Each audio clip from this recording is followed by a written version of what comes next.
It's me, shakeable, breakable, unmistakable Claptrap. But don't break me, break free in Borderlands 4, the newest, bestest looter shooter you can play with friends. Everything's better with friends, and I went totally no. Pre-order Borderlands 4 now. Rated mature.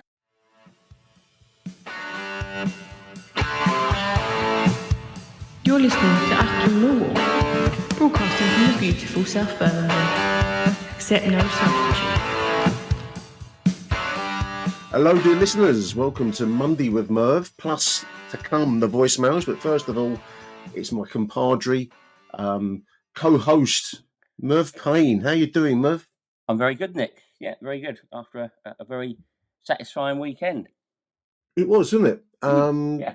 Some of the voice notes I've been editing, listeners, one compared it with a Gary Rowett style backs to the wall away win. Strange comparison, but Yeah, it had a feeling of that a bit, Merv, didn't it? I was getting those sort of feelings as the game went on. I think mainly because the Millwall jinx injury, or the Millwall injury jinx, has deprived us of anyone with any sort of width or pace. So we had no Aziz, no Bangu. I mean, we'll go through the long list of injuries already in a bit. But my weekend was almost ruined by Chapel Roan in a funny sort of way. Oh, yeah. So in what way? We'll give you the full story. When the fixtures came out, I was quite pleased to note that Sheffield United away clashed with the weekend that we were due to take my daughter and her boyfriend to Leeds Festival. Right. They're big on their music, so they had tickets for the whole weekend, but they don't do camping, and I can't say I blame them. You know, I wouldn't. I wouldn't fancy it. I like the music, but so what we did instead, we indulged them quite a bit by booking a hotel just about 20 miles south of the venue in Wakefield, and went on down the Thursday night, and then basically drove them to the venue Friday morning, picked them up Friday night, and that all went smoothly. And the idea was to repeat that Saturday and Sunday. Now, of course, my wife said, "Well, what are we going to do while they're at the festival? You know, the weather's going to be nice." I said, "Oh, well, I'll surprise you. I've got just the thing. I'll surprise you." Yeah, I bet you did. Yes, I did.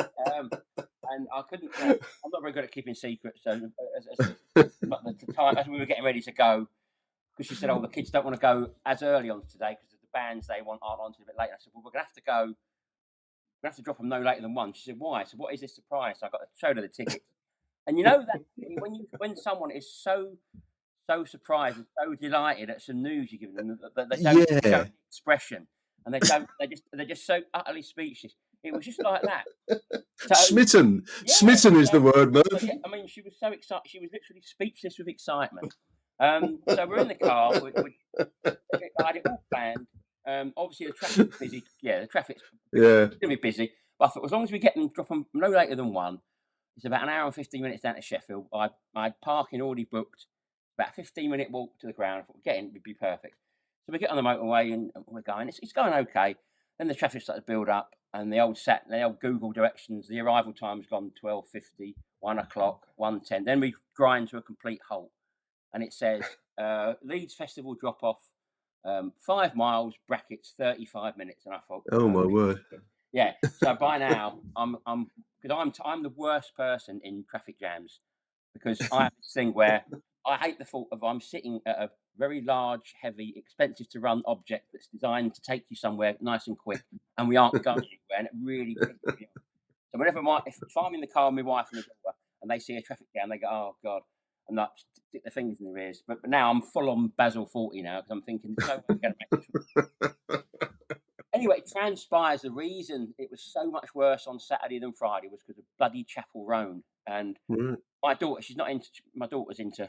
She's the polar opposite of a Chapel Roan fan. She's blue hair, tattoos, and piercings. She's into the other sort of act.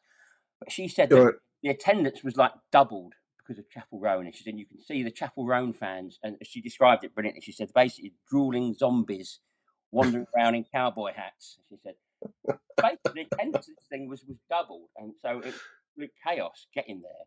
So we managed to, luckily it cleared. We dropped them off, and we got down to, luckily it was clear driving back down the M1 to Sheffield. We slung the car in the car park. It was the Benny Hill walk all the way to the ground. And I texted you when I got in, because we were going to meet, weren't we? You did? Yeah, I was going to catch up.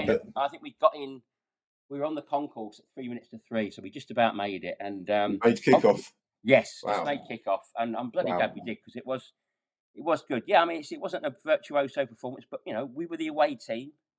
Sheffield United looked like a team that are starting to rebuild under a new manager. They've lost the first 3 games, so obviously they didn't want to lose. No. So I think the way we dealt with it was brilliant, and the atmosphere was a really cracking atmosphere again in there. I really enjoyed Oh, that. the away end was on Great. fire. I Really mean, rocking, wasn't it? It was great. we had plans to catch up in the ground, listeners. Yeah. But I mean, honestly, Merv, I mean, I'll send you a message saying it's Millwall chaos in there. I mean, the chances of coordinating a catch up inside the ground were very, very slim. No. But it was great. Yeah. Yeah, but yeah, terrific atmosphere and a performance to match overall. I mean, I thought we were a better side in the first. What I would say about Sheffield United, and I was quite pleased with this clever little play on words, is that they're a good side playing badly rather than a bad side playing badly. I think they're a decent side. So they are. We saw a bit of it in the second half, Merv. Obviously, we were leading from that Luke Cundall goal, really well taken goal. It was, nicely taken, yeah. And we had a few chances in the first half. There was a shot, I think, from Camille Negley, who I'm really, really impressed with. I like Camille Negley a lot. Yes, I am. I'm just hoping that, like I say, we'll come to the injuries later on, but I'm hoping he's not added to the list, because he pulled up very suddenly, holding his back. He did, and he went straight down the tunnel. Yeah. So again, I think Sheffield United look like a team that are being asked to play a certain way. Because they've got a new manager, and they've got Sellers, who was at Hull. Ruben Sellers. They're being asked to play a certain way that they don't look comfortable with. Because they started well for the first 10 minutes. I thought we were in for a bit of a rough ride. Then they started playing it out from the back, and they kept just giving it to us. Yeah. And obviously, Alex Neil had told us to close them down. They clearly didn't look very comfortable. They were constantly playing it out from the back. But it was one of those spells where you think, if we don't capitalise on this and get at least one goal going into half time, they'll regroup. They'll give them a kick up the arse at half time, and then the chance will be gone. So I was really glad that we did we took the goal really well. I mean, the flick on from Ivanovic, I think someone mentioned it on X, and I retweeted it. But it is underrated. The flick on from Ivanovic. He knows exactly what he's doing. Yeah, and played Cundall in perfectly, and Cundall took his chance. Well-timed run as well, Merv. Because I mean, when you see it on the replay, I mean, it's very hard to tell from our angle, but hint of offside, but I think he was onside. But it's just such a well-timed run. Did you see the club released a video in the summer, like a behind-the-scenes thing? I think they showed a little clip showed Alex Neil explaining a manoeuvre. Right. I can't remember exactly what it was, but he was basically saying, "Look, just win the second ball, then it's up to the other players to be in the space and get the ball." And that I think that I'm not big on tactics, but that to me looked like that move. Whereas Ivanovic just thought, "I'm going to make sure I win this ball, and I'm going to play it into a certain area where we've been told, and it's up to Cundall or Negley or whoever to be there." And he was, and I think that's why. I mean, the players obviously celebrated it, but they looked particularly pleased with it. And I do wonder if it was one of those ones training ground moves. Yeah, straight from the training ground, as they say. But well, he certainly put it away with aplomb, didn't he? I mean, really nice finish. He just looked. You'd expect him to take it, but then he couldn't miss the ball. Those kinds of situations. I mean, so we started the second half well on, and again, Sheffield United were giving us the ball, and I think he had an even easier chance, and he blazed it over, and then Ivanovic had a chance, and he kicked it straight into the keeper's hands, and you start to think, are we going to be punished for this? Because that Ivanovic chance, I mean, in real time, especially from the other end of the pitch, it was quite hard to tell. It didn't look much like he'd done. When I've seen the reel back, he actually got it on target at the near post, and it was the goalkeeper got down well. Yeah, the keeper just made a good save. Yeah, you'd expect him to save it, but still, he had work to do. So it was actually a better shot from a tight angle than I gave it credit for in real time. But, it's just like I say, from where we were, you think with Ivanovic now, you just feel like he's the sort of player. If he's got a chance, he'll take it, But I think what we saw with Ivanovic and Coburn was how good they are, not just obviously for getting goals, but how good they are, in build-up. I mean, Coburn gets so much stick, but I thought he was magnificent, Coburn, because he basically had the attention. Yeah, he had the attention of two blokes hanging on him. Compared him with rugby league, I think, as I said in the other show, go for world wrestling, Merv. What he had to do to get a free kick, I do not know, because at one point, he was. The defender had his arms round his waist and threw him to the ground, and the referee waved play on. The next minute, they got him round the neck, and you think, well, how can they actually do that? But but he was causing them so many problems. And Ivanovic He's a was, strong kid. He he doesn't got, look that big, but he's no, clearly got strength to him. and he's got a really nice touch to him as well. He shows some really Yeah, nice little flicks and controls. And Ivanovic was helping out in defence. It was one of those, like I say, back to the wall games where, where we dug in and we took our chance when it came. I mean, it could have been a different story because I think Sheffield, they only really had 3 standout players for me, Sheffield United. There was O'Hare, the number 10, who I really like. yeah. The 27. I don't know his name. He seems to be causing us pain. 27 was Louis Barry, the striker. They got a Yeah, guy on the wing. They rather focused on Sturge as well in that second half. Well, I Merv. was going to say, it's obviously Hamer's good, but he looks like he's a bit of a diva. He looks like he's the sort of player who knows he's the best player at the club, but he's a very good, But yeah, they brought on a sub, a fella called Brooks. Yeah, Who played out on the right, and he was like sort of old school. He was really hugging the touchline. He was constantly on the line, and they were getting balls over to him, and he was either coming into his feet or he was on a race with Sturge, and he was causing Sturge a few problems. And that's when they sort of looked their most dangerous. But of course, the man that sort of kept him out was Mr. Bender. what a performance! Wow, yeah. I mean, I was trying to think of. I must have seen some brilliant saves in my time in Millwall goalkeepers. I think, but it's quite hard to think of many that would be better than what we saw Saturday from Bender. 3 world-class saves in one half. Absolutely, brilliant, and goal saving saves. There was one actually, the whistle had gone. I think we've mentioned it on the previous show, but it was Harry got a fingertip to it. It was kind of behind over his head behind him. We got a terrific view in the away end. I mean, it was a magnificent save. I mean, it came to nothing because obviously the whistle had gone, but he still made it, and I think he really came into his own. I'll forgive him his distribution, Merv, which is a bit wayward. It was a bit dodgy at times. I think he got if he can make saves like that, so be it. Like we always say, goalkeepers are there to stop goals first and foremost, and it's no point having one that can play like a centre back if he can't get the bloody ball out of the net. So it'll definitely do for me. And definitely. didn't he make some saves? I also want to mention the central defence, which obviously with the whole soap opera of Tanganga, I'm actually just looking at the BBC website as you and I are speaking. Blade's close on the Tanganga deal is the BBC report. So it seems like that's imminent. But I thought the central defenders did really well to not be phased by all that, and they look pretty solid. I think we see the true value of Tristan Crammer when he plays at centre back. To be honest, because Cooper was getting some stick after the Borough defeat. Cooper looked a lot more assured. On Saturday, he looked comfortable. Crammer is just a class act. I think he cleared one off the line. He saved a certain goal as well.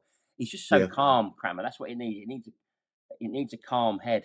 He's calm, and it's the Tanganga thing is funny because obviously it sort of came out of the blue a bit, didn't it? But I can't remember a time. Yeah, I can't remember because I was trying to explain it all to my missus, all the songs, what they were all about, and she thought it was. Well, she was still smitten with the whole afternoon, Merv. Yes, but I can't remember a time when that sort of transfer rumour has surfaced literally on the eve of a match between the two teams. Because I texted you, didn't I, on Saturday morning? So there's no way he can play. He can't play. No. Can you imagine if he has a bit of a risk? Well, he wanted to. Alex Neil said he wanted to, but it would have been ill-advised, I think. But, just one bad touch. If anything he'd done had led to a Sheffield United goal or even a chance. And Tuesday morning he signs for them, and it would have stunk to eye heavens. But it was a great way to test life after Tanganga. And I think if we get what is reported to be £8 million for him, and that's what I've heard, that's probably an optimistic figure. But if we between 6 and 10, I don't know what the stages are, but when you think we could have let him go to Palace for £1.2 million based on his release clause, and then you look at so far this year, if we get that for him, that takes our income from 3 players who cost us a total of £1.5-2 million to £29 million. So that's obviously Essie, Tanganga, and Fleming. Yes, and that's I think we only paid. Well, this is the model that we're embarked upon, isn't it? I mean, this is the format that we're following. Yeah, and I think we can live. We can. There's another Jaffet Tanganga out there. There's another Tristan Crammer out there, and they don't cost millions of pounds. There's someone that they're kicking their heels in a massive bloated Premier League squad. And they're brilliant for this level of football and probably above as well. So, but Yeah, I mean, I think it'll be a test again for the recruitment team. They've not done too badly, Merv. I No, mean, no. we are really great to see us starting to make picks from Europe. You know, you've Yeah. mentioned Fleming, you mentioned Kramer. Mm, I mean, Tanganga's from Hackney, Tottenham, so mm. maybe it's not Yeah, very but he European, came is it? he came via Germany, didn't he? But Yeah, he did. So, but yeah. it's great to see us making these kinds of signings. I'm Yeah. hoping that we can continue Well, I that think, yeah, theme. there was an interview with Alex Neil last week, and they asked him about incomings, and he said they're working on stuff. There might be, but then again, there might not. And I read Mm, that to think that we've got something lined up, which depends on people going out. yeah, And I think the circumstances under which Ivanovic came in, right at the last knock into the transfer window last summer, was that we had to get the Fleming deal done. yeah. And the minute we announced Fleming had gone to Burnley, Ivanovic was pulled through Yeah, the door, and pretty much the everyone. tap started to Yeah, flow, didn't it? yes. So Almost. I'm thinking that when Alex Neil was asked that, I'm only guessing, of course, I could be totally wrong. Yeah, no, I think you're right. I have seen other fans on social media saying that they're fairly sure at least two more are coming in. But I do think that's perhaps they're dependent on stuff coming out, freeing money up so they can bring them in. But also, as we've come to the old the old the old one of the injury list, is that's obviously going to force a hand as well now, because I mean the club don't seem to release much details now about the injuries, but obviously we know about Doughty. Mm. There was no Mitchell or Aziz on. Aziz apparently rolled his ankle, from Right. what I gather from the internet Yeah. Yeah. reports. I don't know. We still haven't seen Bangura Williams, which I think Saturday's No, match was probably crying out for him, perhaps. And it was not, because I think when Imaku came on, I think he did a good job in he was quite physical. I like the using look his of I pace. like the look Yeah, of him. but yeah, I mean there was no Langstaff on the bench, was there? Or No, John? No, he's out. he's so that's, and then like I say, the worry is Negley, which 1, 2, 3, 4, which makes it 6 already, and we're 3 weeks. We're still in August, and we're looking at like 6 out injured. It Which is fascinates me. I mean, yeah. I did read a quote from Alex Neil saying how, you know, commenting at people online and Mm, talking about the regime at Calmont Road and what goes on there. But he said most of the squad are fit. I thought that's a yeah. strange logic. Most are fit, but you've only got 6 out. You know, um, I don't know. I don't Yeah. know. I don't know. It's a Puzzler. constant. It Yeah. predates Alex Neil. Oh, Every definitely manager does. Yeah, has suffered with this, so I don't yeah. know. I think in Alex Um, Neil's favour is we've got a much stronger squad than we ever have. I mean, I thought Ilongo looked good. He wasn't a yeah, star he before, looks sharp. but I I thought what he did well was he tidied things up when it was getting a bit hairy on the edge of the area. He just went in there, just took yeah. control of the situation, won the ball with a good little tackle or interception, and then just played him out of danger. He looked really assured and experienced. I thought, uh, God, I've had a blank. Was it Kelly when he come on? Danny Kelly, Dan, yeah, yeah. I thought, because he looks like, I had to double check that it was him, because they said Well, we've seen so little of him, yeah. well, they said he needed to bulk up, didn't they? And he's certainly done that. He looked really strong. Yeah, I mean, He I looked think, full of energy. I think he could be, because obviously we're still waiting to see this player that Celtic were so keen to hold on to, and we were so keen to yeah, sign. to get You hold know, he of, was so yeah. young. But yeah, I mean, I know we only saw about 5 minutes of him, but people around me were really impressed with what they saw. Just I was his impressed with energy, Kelly. and he looked strong as well. And I And thought, you know, yeah, in fairness to Nizzy, I thought, you know, he had a moment where maybe another day he controls the ball and gets a shot away. But, yeah, you know, if everyone and the market, everyone put their effort in. It was a mm, team effort, and you definitely. know, wonderful afternoon in Sheffield. Mm. And on we go. We've got Caribou Cup action tomorrow night, home to Coventry. That's going to be an interesting Yeah, they've only scored the 12 fixture. goals in the last 2 games, haven't they? So Let's hope they're not I'm, taking the cup too seriously. I'm kind of mentally writing off the League Cup run for this season, listeners, but we'll Mm. see. You know, it's nice. Be But nice yeah, to progress. But given the injury situation, I'd rather we didn't bother anyway. To be honest, the sooner we're yeah, out, the yeah. better in a way. But yeah, And it's then all about coming through it unscathed now, and then obviously we've got the FC Hollywood on yeah Saturday, 12:30 kickoff. That's going to be that'll be a test because they've been scoring goals without getting much in the way of results, Wrexham. So it's going to be, and plus all the hullabaloo surrounding you know the whole yeah Hollywood it's thing. So that's going to be an interesting thing. I was trying to think the last time Hollywood touched Millwall. I think there was a report that Denzel Washington was when he was gearing up for a role in the 80s was apparently on seen on a Coldblow Lane terraces. but it's never been verified. And there was that strange photograph of Martin Sheen's son, Emilio Estevez, Oh yeah. doing a pointing. I'm doing my thumbs to my back, listeners. You can't see me what I'm doing. This is a radio show, but he's doing like, look, check my name out. He had a Millwall shirt on with Estevez written on the back. That's about as close as we've ever got to.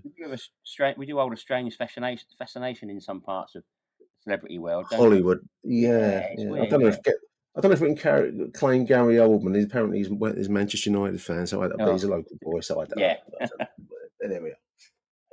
So yeah, there we are. Mill versus Wrexham Saturday. It'd be nice to make our first home win of the season on Saturday. It would, victories, both on the road, Merv. I mean, that's modern football for you, isn't it? Yeah. I'm taking my two of my grandkids to that. That's their first football match. We're in the family stand for that one, so I'm hoping they get to see a good show, plenty of a few Millwall goals, hopefully, and hopefully they're as lucky an omen as my missus is, because that's 2 out of 2 from she's my a lucky missus charm. This year anyway. Yeah. Tell her from everyone at Achtung, she's one lucky lady to be treated to. Well, not only that, Sheffield away. Yeah, because after the match to celebrate, I took her for a Toby Carvery as well. You are Tristan Kramer. Tristan Kramer could learn a few lessons of smoothness. If that's not a keeper, then I don't know. Gallic charm, Merv. Yeah, absolutely. You knocked a bandy. Millwall away and a Toby Carvery. Where can you go wrong? Fantastic stuff, Merv. Thank you for joining me, mate. Really appreciate it. No worries, mate. Talk soon. Discover Ralph's Club New York, the new fragrance by Ralph Lauren.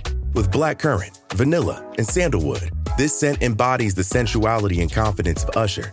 Like the city that never sleeps, this masculine fragrance lasts for 12 hours. Ralph's Club New York. Ralph Lauren. Shop now at Macy's.com. The Twisted Tale of Amanda Knox is on Hulu. In 2007, Amanda Knox was studying abroad in Italy. She had no idea her dream would turn into a nightmare. Inspired by the actual events of her wrongful conviction and 15-year fight for freedom, watch the new Hulu original series, The Twisted Tale of Amanda Knox. Now streaming on Hulu and Hulu on Disney Plus for bundle subscribers. Terms apply. Hellmann's believes they can turn any mayo hater into a lover. So, if you know someone who thinks mayo equals bland, show their taste buds the truth and challenge them to try Hellmann's flavored mayo. With irresistible flavors like Hellmann's spicy mayo, garlic aioli, chipotle, and Italian herb, they'll be eating their words. Challenge haters to try Hellmann's flavored mayo and get them to eat their words. Learn more at hellmanns.com/eatyourwords.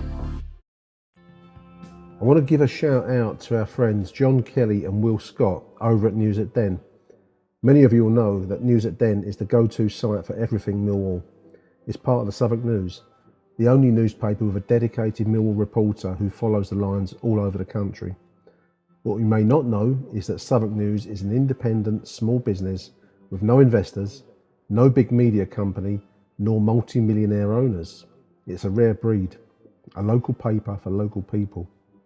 And John and Will get the Millwall stories that no one else can. A lot of their stuff is free to read, but the in-depth pieces are for subscribers only. It's just £3 a month or £30 a year, and we think it's a proper bargain.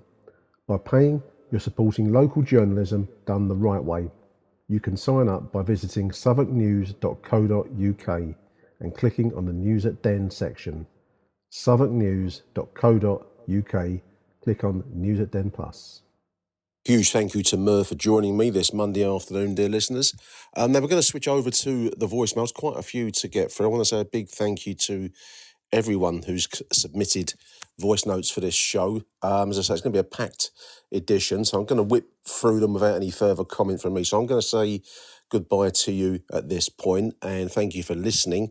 Do send me your voice notes. I really appreciate everyone that gets in touch. Great to hear new voices on the show, and you know, we've all got, like backsides, we've all got opinions, haven't we? Everyone's got one, and it's great to hear from you. So big thank you in advance to everyone that submits. I'm going to play them straight through from here onwards. I will be back at the weekend after the WREXHAM game, FC Hollywood, visiting the Den, 12:30 kickoff on Saturday. So it's going to be an intriguing match up there. Can we turn our home form around? 3 games played, dear listeners. 1 loss and 2 victories, and the loss came at home. So it'd be nice to turn that around. So let's see if we can't do it over FC Hollywood on Saturday. Until the next edition of Achtung Millwall from me, therefore, it's goodbye from me, Nick Hart. I'm going to take you away with the voicemails. Thank you to everyone in advance. Arrivederci Millwall. Bye for now. Hello. Morning, Nick. Hassan here. Sitting in the garden on a lovely, crisp summer's morning with a nice cup of coffee. And after a brilliant victory up at Bramall Lane yesterday. It was a good day, good atmosphere. I was happy to say I went to the game. It was a true dogged away win, wasn't it? 1-0. First half good, got the goal. Second half back to the wall, but got the job done. I thought first half we looked quite bright.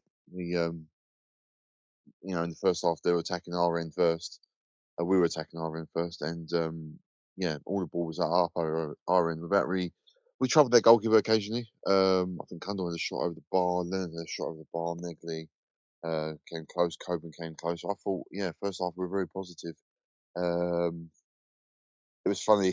The Tanganga chanting was quite comical. We knew what the writing was on the wall. When the team sheet came out, I've got to be honest with you, I had fear when I saw that team lineup of Blackburn away. And I went Blackburn last season and saw that half the team was missing. When I read the team sheet yesterday, sorry, no Mitchell, no Tanganga for obvious reasons, no Aziz, no Langstaff. Look at the bench, and got a lot of youth on the bench. They've got quality, but they're inexperienced and unproven. I thought it's gonna be another long fucking day, innit? But the person who came in, done a job. It was good to see Cundall get a goal. He's a different player from last season. He looks much more determined, much more dogged. He's like a little wasp. He's everywhere. He's absolutely buzzing around everywhere, full of energy, and he deserved his goal. He got a couple in pre-season, and he was the only one to react to that loose ball from Ivanovic and slotted it away. I'm happy for him. He played well. Going from the whole team, obviously Stephen Bender, man of the match, some amazing saves, all in front of us as well. We could see the whole lot, and you're watching the ball flying, and you're thinking, somehow last minute he's getting down, throwing the ball away. With a bit of luck, obviously they hit the inside of the post, but Nick, you know what? It swings and roundabouts. Last week against Borough, we had a shot cleared off the line. Coburn hits the post from a header twice. So, we had no luck last week, but the luck we didn't have last week came back to us this week. So, you take that and move on. But for me, Bender, man of the match. And you know what? He seemed to love being in front of the crowd. He was cleaning it up. He looked very happy. So good for him, especially after the Norwich game. And to be fair, even Alex Neil said it after the Norwich game. He said he'll win us more points than lose us points. Or words to that effect anyway, which he did yesterday, let's face it. If it wasn't for him and those saves, we could have probably lost yesterday. So, hats off to him. Man of the match performance. Lenny was good. Had a good game. Done what he could going forward. Good defensively. He's got an injury on him, despite his injury history. I thought he'd done all right. Centre back Kramer. I'm sorry. Do you know what? I know I'll come on to Tanganga in a little bit, but I think we've got a ready-made replacement. I really do believe we don't need a centre back. Put Kramer as centre back. The reason why we signed him in the first place was to play centre back. The only reason why he's been pushed out to right back because of one bloody game at home last season, Cardiff. Leonard and McNamara both got injured within a matter of minutes, and he had to play there, and he done a good job. But as much as he done a good job at right back, he's still as assured and calm as centre back. He reads the game really well. We cleared one off the line. I really don't have a problem if we don't sign a centre back. I don't think we do. Maybe as a backup, maybe, but not as a starter. For me, Cooper and Cranmer all the way. I thought Cooper had quite a good game. He still looks a bit shaky on the ball. A lot of people around me were getting nervous every time he got on the ball, but you can't deny his defensive capabilities. But for me, Kramer centre back all the way. I'd have that. I thought Sturridge had a good game. He did struggle towards the end of the second half. A couple, I think that's just experience. Some of the decision making, holding on to the ball too long. But otherwise, Sheffield United brought on this young winger, and you could tell the fans were excited. They thought, "Oh, here we go." But he had him in his pocket. He couldn't get past him. He's very good defensively, Sturridge, and I think the more games he play, the better he'll get. And I tell you what, I don't mind if when Doherty comes back, I'd stick him left wing and keep Sturridge as left back. I actually prefer Sturridge as left back.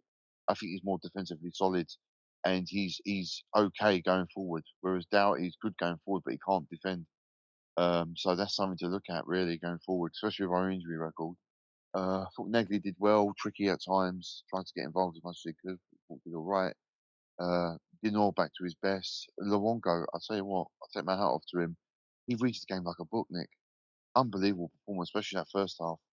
The yellow card sort of dampened his game, but you just have confidence that when he's around, he knows how to nick the ball off players. And they had some really tricky players in the middle of the park. They had, I think it's Callum O'Hare, Gustav Harmer, and there's the other young lad, tricky little fuckers they are.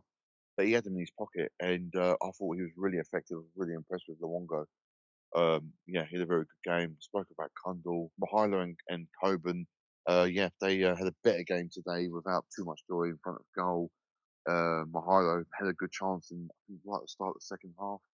Maybe another day that goes in. But otherwise, yeah, let's face it, it's another assist for Ivanovic. If he's not scoring, he's contributing to goals. He's done it against Norwich. Coburn, he's getting assaulted every fucking game, honestly, Nick. You know, it's a joke, honestly. They need to give him a shirt which is easily rippable. Then the ref can see that he's getting assaulted left, right, and centre. But the other thing I want to say, we're going to play this 4-4-2 system, and we're going to do the occasional long ball when they're going to hold the ball up. I think Hoban and probably Ivanovic, they need to sit down and have a conversation with Paul Moody, Danny Dichio, and Steve Morrison. They were the masters at holding the ball up. And I'm afraid these two, as much as they try, they just haven't got that backbone and that muscle to do it effectively. Those three, through different eras of Millwall, were the best at it. Paul Moody, when he was at Millwall, was like 10, 11 years old. Fantastic. The amount of goals he set up for Bomber was, off the scale. Dichio was the same. Morrison was the same. I think, yeah, get them in the room with them two, and they'll show them how to fucking hold the ball up. But otherwise, it was a great victory. It was a good day out. I want to come on to the Tanganga situation, if I may. I think it's a win-win all round. I know a lot of fans would give him stick, they call him a greedy cunt and this and that, but I really don't think I don't think he was. Something tells me he wasn't desperate to move. Right? He didn't throw his toys out the pram. He's done all the pre-season. He played all the league games up this far, Tanganga. He hasn't done like an Isaac at Newcastle, throwing his toys out the pram, even Wissow at Brentford. He's just got on with it. He turned up every game. He put all the effort in. And I think, we can take our hat off to him. At the end of the day, unfortunately, business is business. And we stand to make $6.5 million from this transfer, which will probably give us 2 or 3 players, which we do need before the end of the window. Obviously, yeah, he's going to a team at the bottom of the championship, but that's, in a cold light of day, Sheffield United probably got enough in the tank to turn this around with or without this manager, and probably be in the playoffs come the end of the season. As we all know, the championship, it doesn't matter where you are in August, it's where you are in May. And to be fair, anyone could be top of the league coming into the season. It's such a mad league. So he's looking at the bigger picture. I've been led to believe the fee rises to 10 mil if Sheffield United get promoted. So, end of the day, he didn't cost us anything. It only cost us in wages, and we got a sell to buy. But overall, it was a good victory. Couple of last things I just want to say: the goalkeeper coach. I love his energy. At the end of the game, he was loving it. I think, was it Dean Fulton? When he come along, I thought, he come from Russell Martin's back room. He's probably quiet and reserved. He was fucking loving it. He's always digging out fourth officials as well. That was good to see. That actually made me laugh. Referee, rubbish as usual, but it is what it is. So, yeah, all the best. And on to Tuesday night against 7-1 winning Coventry. Cheers. What a result. What a reaction after last weekend's setback. You know, we were really good in the first half with Josh Coburn leading the line so well. And our front two up top got great support from Cundall and Negley, as well as the two boys in midfield. And Luke Cundall took his goal well. And I thought, he was one of our standout players in pre-season. But what a great flick on from the BFS. The half-time break was always going to break our rhythm. And Sheffield United, despite their nervy start to the season, they do have a team packed with top 6 championship players. And we would have to stand up well to them, and which we did, I thought, and kept our shape and discipline just as they started to get into the game. As for the Blades, they poured forward and we kept our composure and kept their forwards frustrated, I thought. I think we can see why we signed the big bender. He was certainly my man of the match today. I thought young Sturge tired towards the end, but he's come through quite a battle in his in this match in his early career development. Ryan Leonard had a good solid game against his former employers. And Kelly, Amaku, Harding and Nesbitt, they all had decent little cameo performances to help see the game out. But referee, 5 minutes? Well played to the 1,583 who went up to Bramall Lane. You were coming through loud and clear on my illegal feed. Just a few more days of the transfer window open for business. And if we've bagged £8 million for Jaffet, then we could be very busy right up to the deadline next Monday evening. But 2 home games in that time. Let's get through another round of the League Cup and then take our first 3 points of the season at the Den. Big Bender! Oh, hi, Nick. It's Martin Colwell here. Hope you're well. Ringing in about Leicester's game where we beat Sheffield United 1-0. Fantastic result. Not the greatest performance football-wise, but certainly a battling performance. I didn't watch the game. I watched it on a stream with one of my friends. He's got Lions TV, so we were watching it there. It wasn't on the red button, was it? I don't think. Anyway, as we expected, Sheffield United came out the traps quite well. I know we had a lot of injuries, and I know some people were saying that the club need to be more transparent, but I would disagree with that. Why do we want to tell the opposition about our injuries before a match? Because they're likely setting up to play us with certain players, such as Femi Aziz on the wing, and then we don't play him, and I don't know why we want to give that away. So I don't really want to know about injuries unless they're long term. Let's keep it a secret until we reveal our team. But yeah, they came out fighting Sheffield United, but then we got on top, I thought, and we had chances to score, which we should have taken, which is still a worry because I think we do need some more firepower up front. But yeah, I mean, we got the goal, and I thought we saw it at the half reasonably well, although there was play at both ends. But second half, we were up against it. Don't think Sheffield United were much good. I can see why they're struggling, but I thought our defending was a bit desperate at times. But we did enough to keep them out. Although they were unlucky a couple of times with balls hitting the posts and rolling about and clearances off the line. But yeah, then we had the Negley injury, which is worrying. We're getting kind of down to the bare bones now, and clearly the players that come in are not good enough to push us towards the top of this division. They just haven't got the ability, I don't think.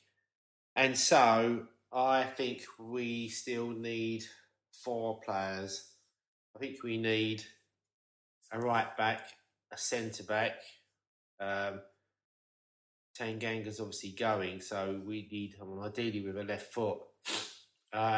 We need an attacking midfielder to do something in midfield to get up and down to score goals, like Cundall did, but more effective than that in a game.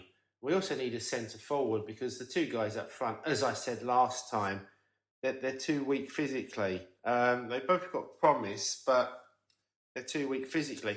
And we need at least those 4 players to bolster the squad. And I know we've got a week to go, but we're not going to challenge in this league if we get injuries and have to play these players week in, week out, because there are some good sides in this division, albeit Sheffield United are rated to be 1, which they're not at the moment.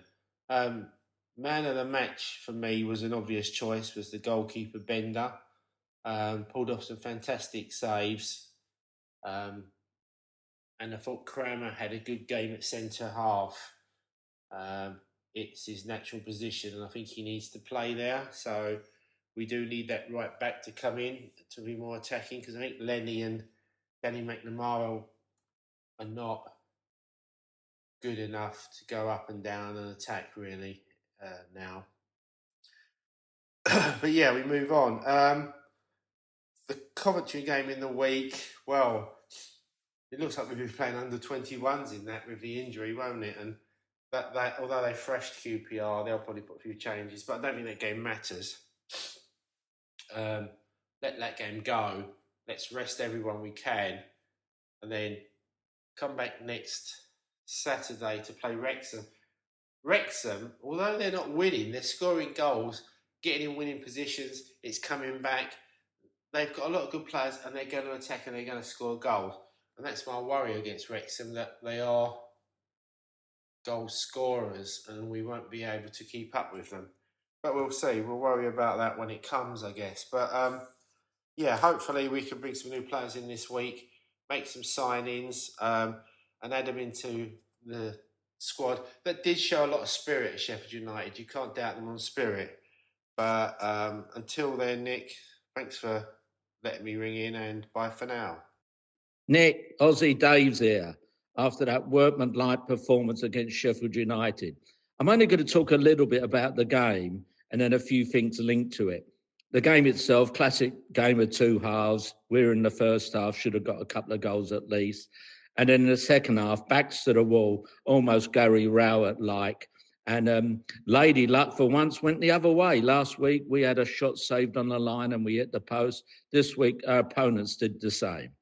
The final comment on the game is just a few players I want to mention. Luongo, I thought he looked good and gave a really steadying influence in midfield.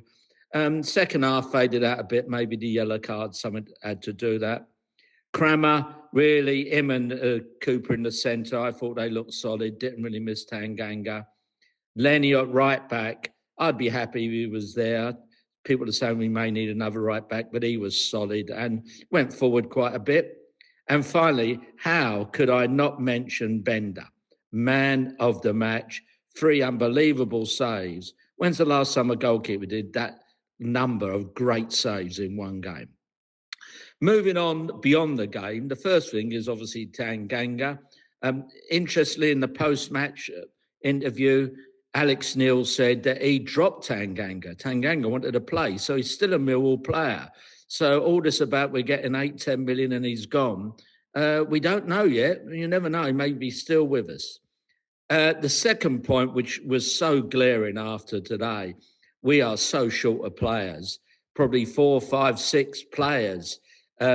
We got a good first 11, but as soon as they get injured, like Aziz and particularly, our second string just not up to it. But we've going on for it. So we need a centre-back, I reckon, even if Tanganga stays. We need a midfielder, maybe an aggressive right-back, maybe a fast another winger, who knows? But the answer is, we've known this for ages.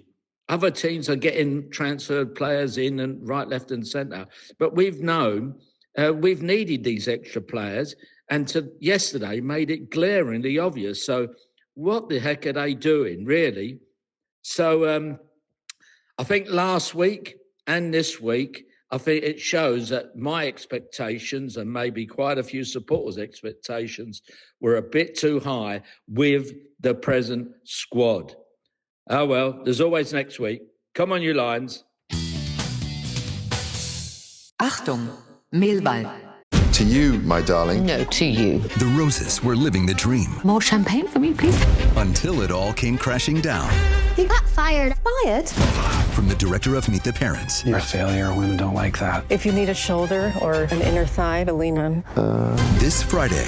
I just want the house. We want everything. Wow. Stop. You stop! And see The Roses. These people. The Roses. Rated R. Under 17, not admitted without parent. In theaters everywhere Friday. Morning, Nick. Jim Hackett here. Just a few points after yesterday's game. I think that the main point being that at least we won. I thought it was a game between two really poor teams. We looked exactly what we were, a team missing a couple of players, and we just wanted to stay in the game. I can't see us yesterday, coming out firing. It was a matter of nullifying them early on and then hopefully playing into the game. And I think the first half went that way, but our passing I thought was shocking.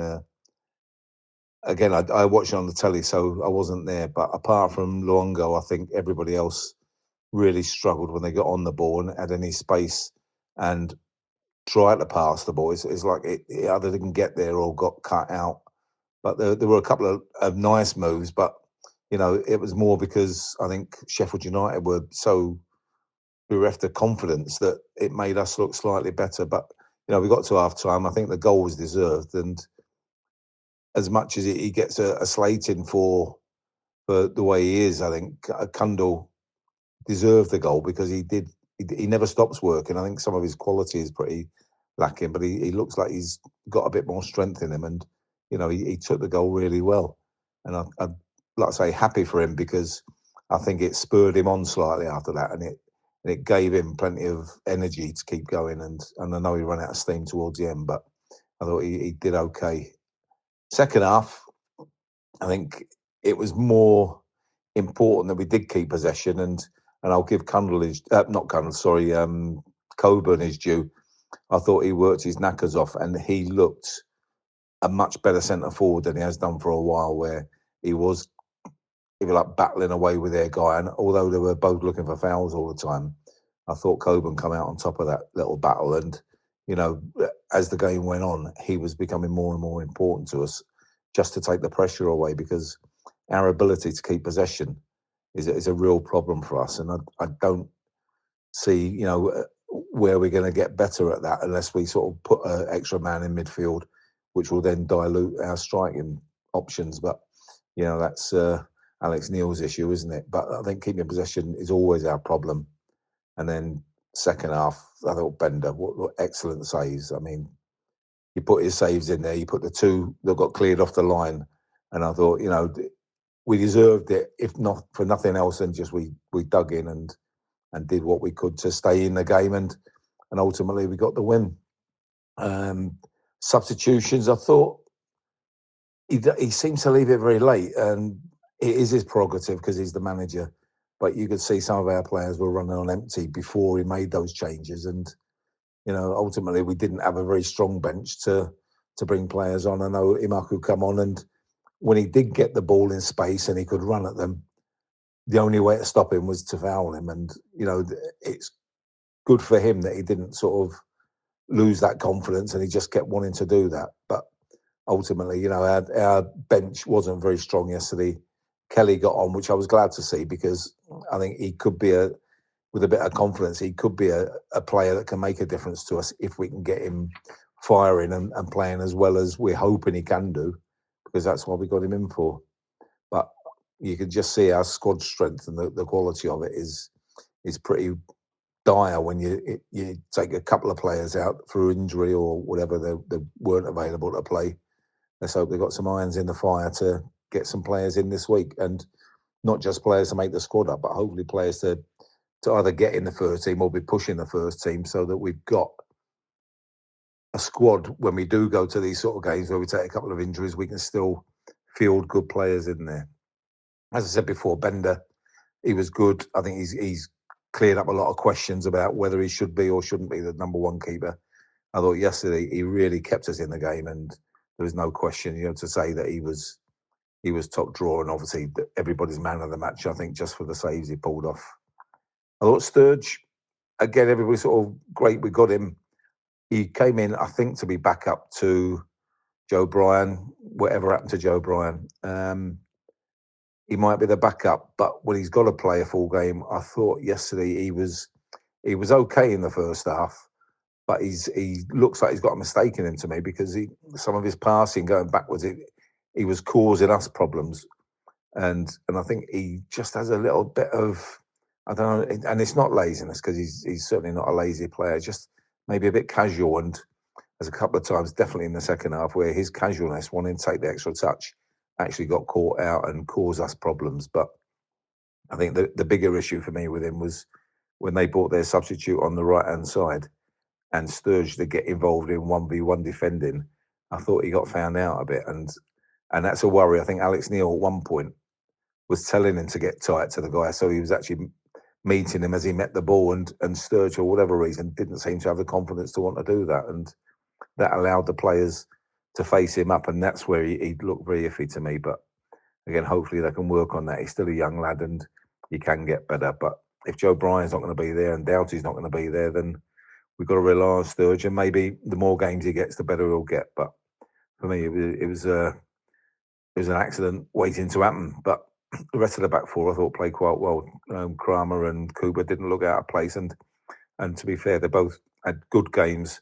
They looked solid, won everything in the air, and Lenny did what he always does, which is gives his 110% and, does what he can. He's not a fly-and winger type fullback, but at the same time, he's quite smart defensively. So let's hope that if we don't get anybody else in, which we should do, but if we don't, then at least we know we've got Lenny and the other three in the back four. Not too bad.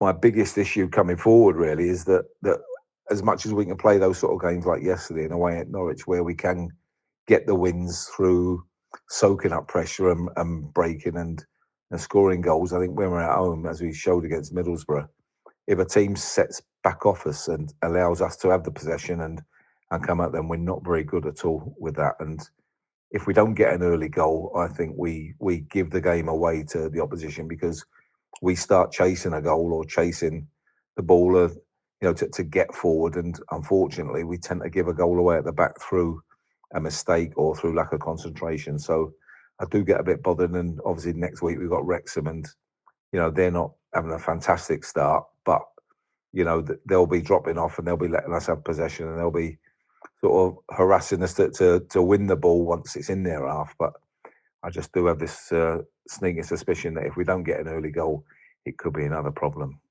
But apart from that, we got the win. We can't be moaning too much. It's 6 points out of a tough 3 games. We've got Coventry on Tuesday or Wednesday, whenever. I think it's Tuesday. And that's where Alex Neil has a bit of a conundrum, because we haven't got players to, if you like, to gamble with. So he's going to have to gamble on whether he puts a strong team out or a weak team. If he puts a weak team out and Coventry are half as good as they have been already this season, then we could take a drubbing, and all the positive vibes after this win fall down again and set us up for Saturday. Or does he go strong and try and go for the win and hopefully take the momentum forward into Saturday? But I'm just glad it's not my issue to have. But good luck to Alex Neil in whatever he does, and we'll look forward to next Saturday and Wrexham at home and all the Hollywood that comes with that. So apart from that, we got 6 points. We got a win yesterday. Shouldn't be too down about it, but let's keep going. Come on, you Lions. Accompanied by some slow jazz here tonight, Nick. And what a silky smooth win that was. 1-0 to the Wall, £8 million richer. Come on, you Lions. We possibly go one better this season. Let's see who we get in. Let's be positive, eh? Fuck it, why not? Hi Nick, David Liederkramer here. on Sunday after an excellent win against Sheffield United on Saturday afternoon. I wasn't there, so I will keep any comments fairly brief, as I much prefer to give a view once I'm actually at the game and can see for myself what's been going on. Anyway, it does seem as if we had an excellent first half. Cundall, who has been playing really well in pre-season, was obviously instrumental in getting our goal, and he made it clear in the post-match interview that he recognised that he hadn't performed terribly well at the end of last season and wanted to make up for it, which is a good sign, because I think he is a very talented player, and if we get him right, I think he could be very useful for us. It was evident from the post-match reports that we were really running on empty in the second half, and again, as is so often the case in the Championship, very fine margins. Bender had a fantastic game and was clearly man of the match, given the brilliant saves that I saw him make. And it was very different from the game against Middlesbrough, where one or two opportunities didn't go our way. Of course, the worrying thing from the manager's point of view is that we seem to have picked up a lot of injuries. Aziz has an injury, apparently turned his ankle and is seeing a specialist, which doesn't sound good. Mitchell's out until probably, I think, I don't know how long, maybe October time. And Doughty's certainly out till November. Negley went off, not sure if it was cramp or whether it was something more serious, hopefully the former. And of course, Langstaff didn't feature. Goodness knows where Bangura Williams has got to, no idea. So we really are short. I can see some rumours of various players we might be interested in. I'm pretty sure Tanganga will go, despite the fact that he came over to the fans at the end of the game and showed his appreciation. I don't think he's to blame for this at all in terms of what's going on, other than the fact that he won't sign a new contract. And I can't really blame him for that. From all accounts, or by all accounts, Sheffield United looked very uninspiring in terms of their personnel, but their attacking lineup is excellent. They've got some really good players. So if the manager can't get a tune out of them, then he's really going to be in trouble.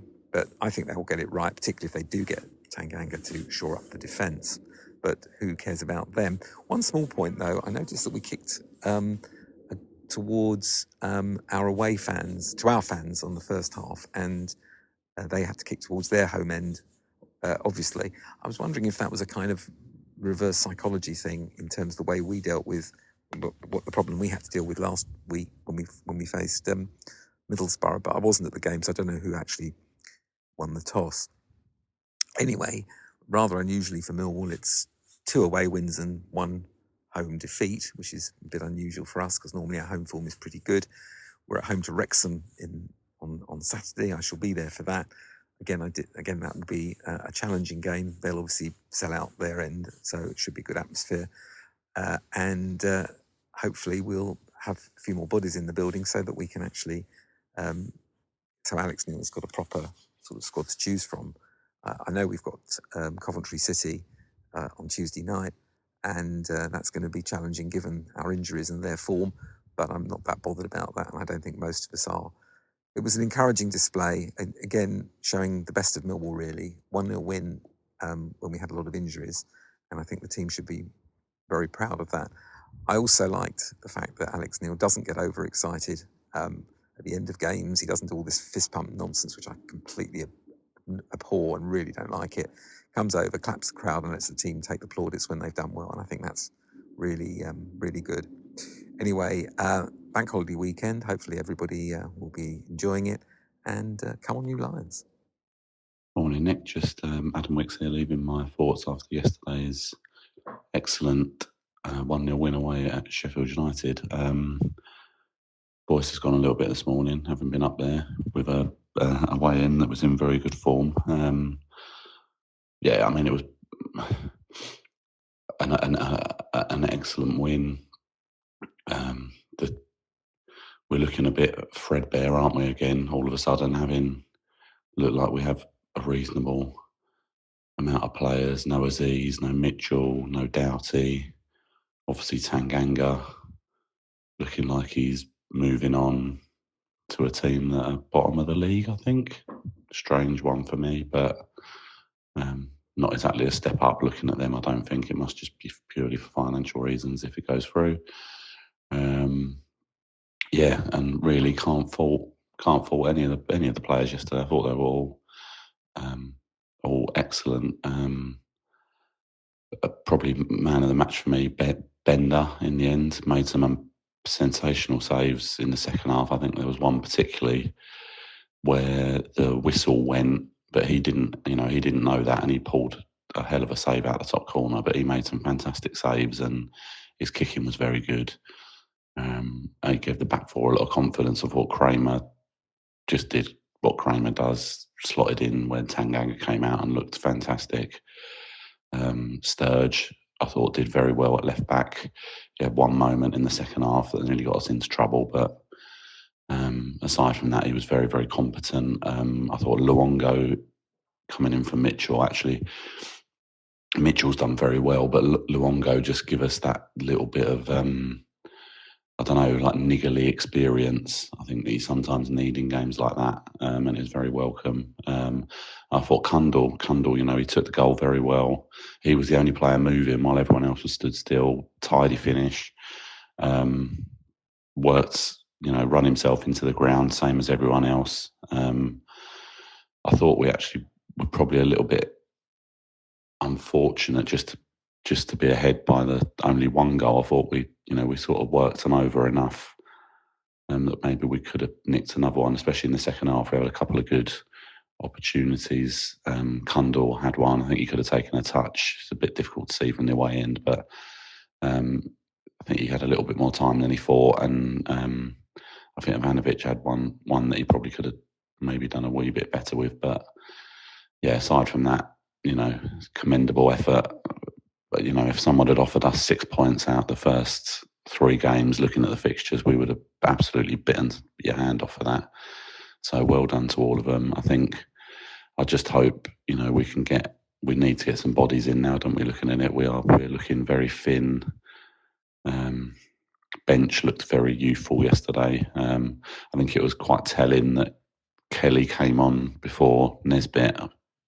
Probably tells you everything you need to know about where we are with him currently, unfortunately. So I'm sure it's going to be a busy week leading up to the end of the window. Hopefully we can get some good business done and push on from there. I'm delighted we've got Alex Neil as manager. Anyway, on Saturday, come on your lines, or Tuesday anyway, come on your lines. Achtung, Millwall. This episode is brought to you by Dogfish Head Craft Brewery. The Grateful Dead and Dogfish Head have gotten the band back together with the release of Grateful Dead Juicy Pale Ale, a light-bodied pale ale brewed with sustainable Kernza grains, granola, and heaps of good karma for a refreshing brew that's music to your taste buds. Available nationwide. Visit dogfish.com to find Grateful Dead Juicy Pale Ale in your neck of the woods. Dogfish Head Craft Brewery is located in Milton, Delaware. Please drink responsibly. This podcast is brought to you by Carvana. Buying a car shouldn't eat up your week. That's why Carvana made it convenient. Car buying that fits around your life, not the other way around. You can get pre-qualified for an auto loan in just a couple of minutes and browse thousands of quality car options, all within your terms, all online, all on your schedule. Turn car buying into a few clicks and not a full week's endeavor. Finance and buy your car at your convenience on Carvana. Financing subject to credit approval. Additional terms and conditions may apply. This episode is brought to you by Amazon Prime. From streaming to shopping, Prime helps you get more out of your passions. So whether you're a fan of true crime or prefer a nail-biting novel from time to time, with services like Prime Video, Amazon Music, and fast free delivery, Prime makes it easy to get more out of whatever you're into or getting into. Visit Amazon.com/Prime to learn more. Good evening, Nick. Good evening, everyone. Just getting back from the Sheffield game and really enjoyed that. I actually had the unusual situation where the away fans' tickets were sold out. So I ended up taking my daughter to the family stand area, which incidentally is something that I can never get my head around, why they never let away fans sit in the family stand. I've seen this at a few grounds really, and it's very unlikely to have trouble. So I don't understand why they don't let that happen at most places. But anyway, interestingly, I got to hear the Sheffield United perspective of things, of the people around us, and I think they remain unconvinced about Ruben Sellés. I think the people I heard were quite frustrated with this adherence to playing out from the back, because quite clearly they don't have the players for it. Now, interestingly, of course, Tanganga's about to join them, and I think he probably will add a bit of quality to the back four that will enable them to play at the back. But it looked to me like, you know, at least 3 of the 4 defenders weren't really, you know, capable of playing that sort of football. So I suspect even with Tanganga, they're going to struggle to keep playing that style without opening up. A few comments on the Millwall side. I thought Ivanovic and Coburn really showed a lot more desire and willingness to get involved in the game without you know, sort of waiting for the ball to come to them. So much improved performance from those two, and they were good all the way they were on the pitch until obviously they just run out of steam. And I think again that leads on to my next comment, which I think a lot of credit to the management team, because they got the tactics right today. And whereas last week I was critical of the fact that they seemed unable to observe the issue that we had in the midfield and failed to act on it, at least act soon enough. This time they got it absolutely spot on. And I was looking at the couple of opportunities where we really should have just put that second goal away. I think there was a shot from, it was either Negley or Kundal that got sort of soft palm straight back to the goalkeeper. And there was that instant in the box where the ball dropped in the 6-yard box, and really all it needed was someone to put their foot through it, and you know, they were able to sort of smother it and just get it away. I think really Sheffield United's best chances came from Sturge, just getting caught in possession, which is a shame, because I think overall, barring those 2 incidents, he had an outstanding game and really showed that he's up to that level of performance. So I think really just, you know, bit more game savviness from him, and you know, that would have been a sort of 9 out of 10 performance. I think he was excellent, really, barring those two sort of errors where he gave the ball away when he was the last man in defence. Luongo, wow, never seen the guy play before, actually. So to watch him play a game and just see how like dominant he was in midfield, and just what a midfield general he was. It's such a shame he's 32 years old. I mean, I wish we'd had him 2-3 years ago. What a player. His challenges, some of the tackles, you think, oh my God, he's going to miss the ball, or he's going to get the player only and get carded, and somehow he manages to sort of get that tackle in and make it nice and clean. He was excellent. Really impressed with him. Thought Kundal also very good. I was obviously a bit surprised to see Mitchell and Aziz out of the team, so I'm guessing they're injured. I don't think they did anything to deserve being dropped.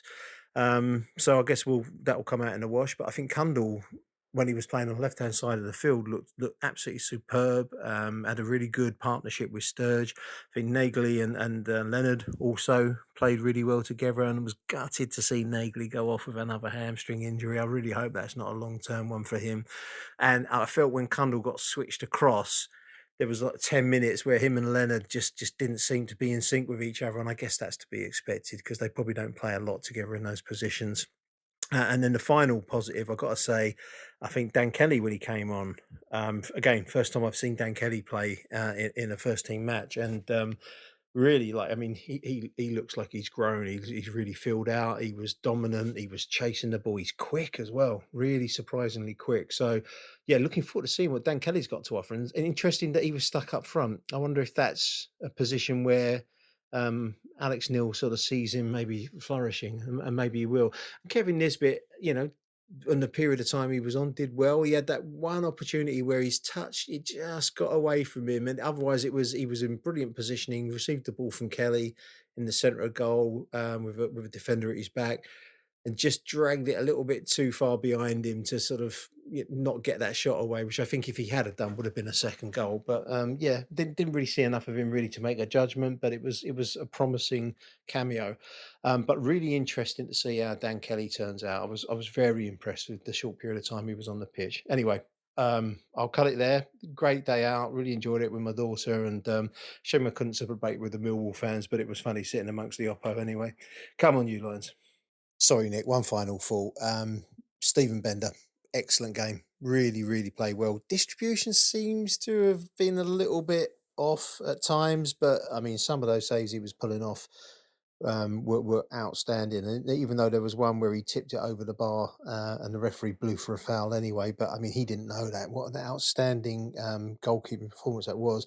And what I mean, as a former goalkeeper, what I would say is like he's commanding of the box, his ability to come off his line and claim the ball on the floor as well and just take the pressure of defence, hugely valuable. Anyway, that's all I want to say. Great performance from him. And yeah, looking forward to seeing how he develops.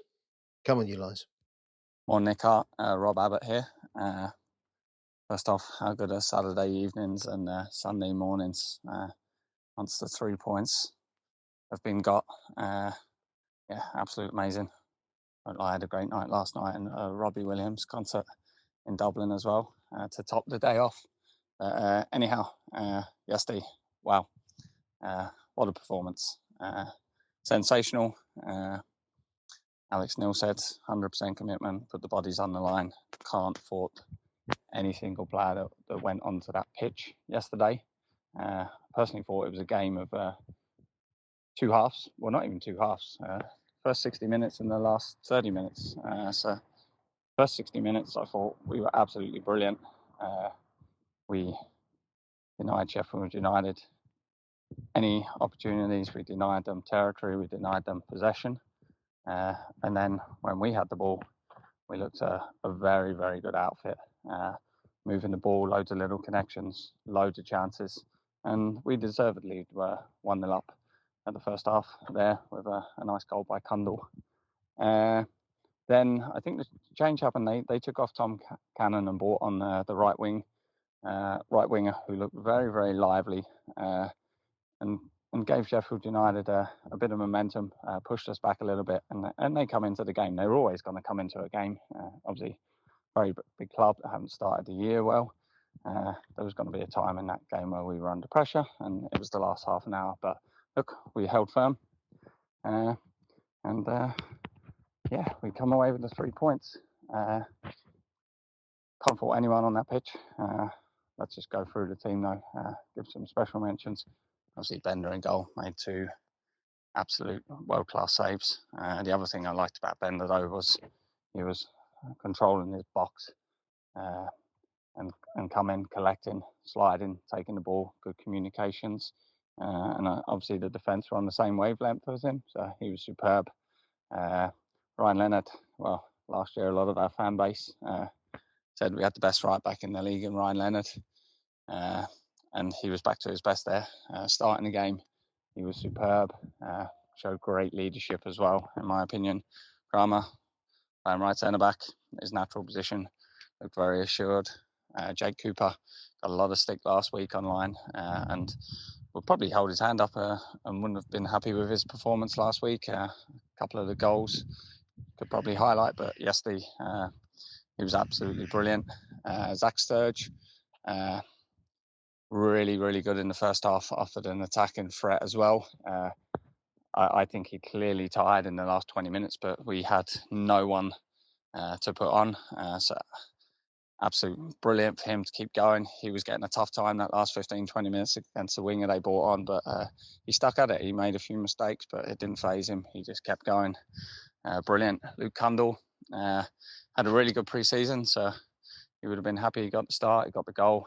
Looked really good. I like how he obviously has a really good relationship with Ivanovic. They link up very well. Good shift as well defensively. In the middle, Luongo, brilliant. Ran that game for the first 60 minutes, controlled the midfield. A bit of license for Casper to get a bit more forward as well. Only thing with him, he got a bit of a silly yellow card just before half time. I think that restricted him a little bit in the second half, but you could tell his experience and what a quality player he is. Then Negley's a class act, and hopefully he's not joined our injury crew and he just went off for a precaution. But he's a class act on and off the ball. I love his defensive work rate. But yeah, he's got quality. And then the 2 up front yesterday were very, very good.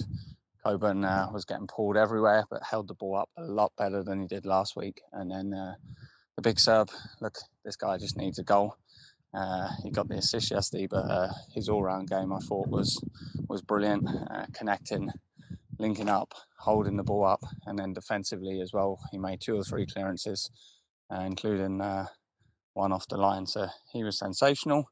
Then our subs we made, Amaku did what Amaku can do. We all know that he can come on for the last 20 minutes, make an impact, and he did very well yesterday. Can he find his consistency and do it from the start? Because obviously we're short on the wings, so he might be getting a lot more game time coming up unless we get bodies in. But he did the job. Dan Kelly being asked to play in an unnatural position, can't forward him. Then Kevin Nisbet, I thought was very, very good for his 10 minutes. Got involved, worked back, worked forward, held the ball up. Obviously, clearly not fit. It was a square pass, I think, from Amaku. I think his touch let him down. I think if Kevin Nisbet is fit and on it, he receives that and gets a shot. And then, Wes Harding.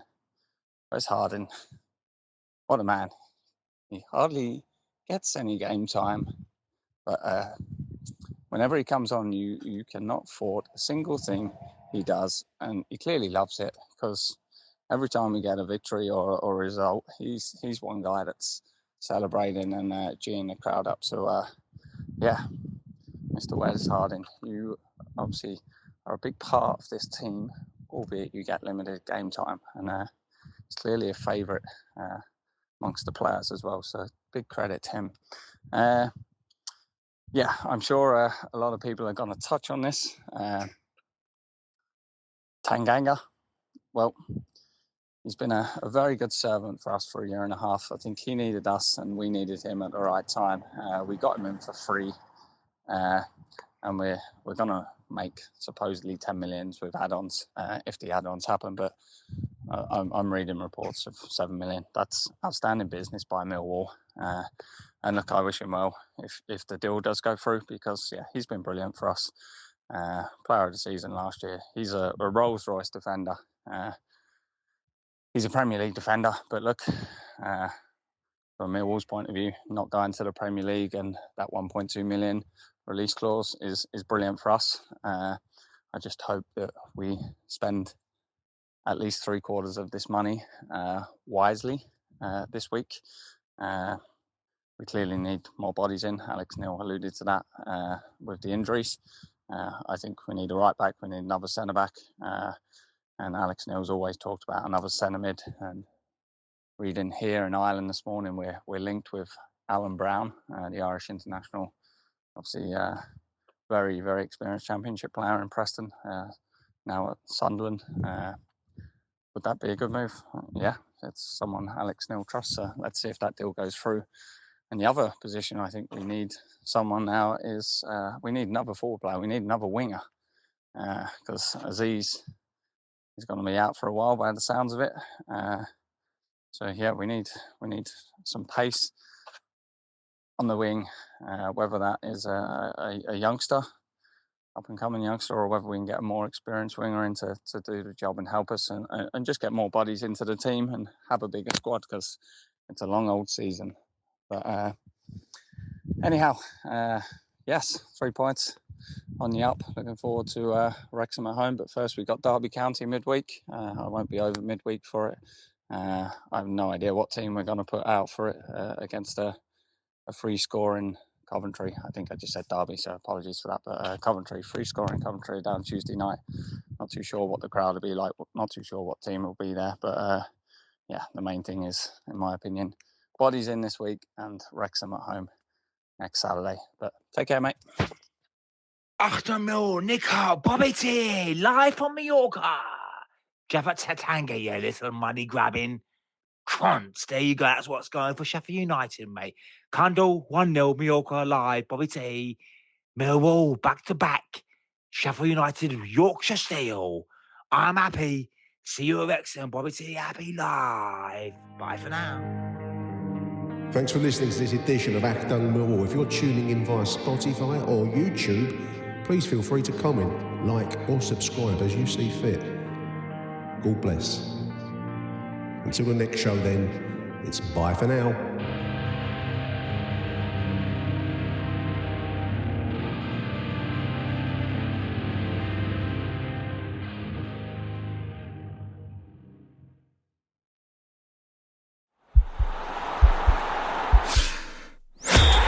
podcast is part of the Sports Social Podcast Network.